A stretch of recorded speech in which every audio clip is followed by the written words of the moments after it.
ഒരാൾക്കെങ്കിലും ഒരു നയാ പൈസ ഞാൻ കൊടുത്തതായി ഞാൻ പറഞ്ഞിട്ട് കൊടുത്തതായി തെളിയിക്കാമെങ്കിൽ ഞാൻ ശിക്ഷിച്ചോന്ന് പറയുന്നൊന്നുമില്ല, ഞാൻ ആത്മഹത്യ ചെയ്യാം. അത് ചെയ്യാൻ പറ്റുമോ?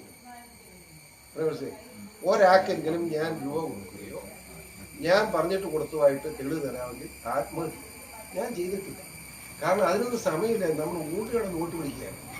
ഇത്തവണ 36,000 നോട്ട് കിട്ടിയത് 2,900 36,000 ആയിരുന്നു. വെറുതെ കിട്ടുക.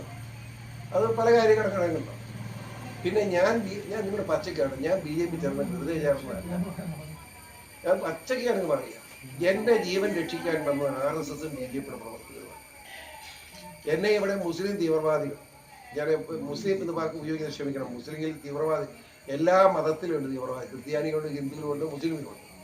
പക്ഷെ മുസ്ലിമിൽ തീവ്രവാദികൾ കൂടുതലാണ്, അതാണ് സത്യം. ആ തീവ്രവാദികൾ എന്നെ കൊല്ലാൻ വേണ്ടി വന്നപ്പം 2 പ്രാവശ്യം ഈ RSSന്റെയും BJPയുടെ പ്രവർത്തനം എന്നെ രക്ഷിച്ചത്. ഇത് ഞാൻ കൊലയിരുന്നു.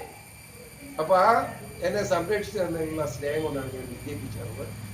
ഇപ്പം എനിക്ക് ഇനി പാർട്ടി മാറുന്ന പ്രശ്നം ഇരിക്കുന്നില്ല, ചിന്തിക്ക് പോലും വേണ്ടായിരുന്നു.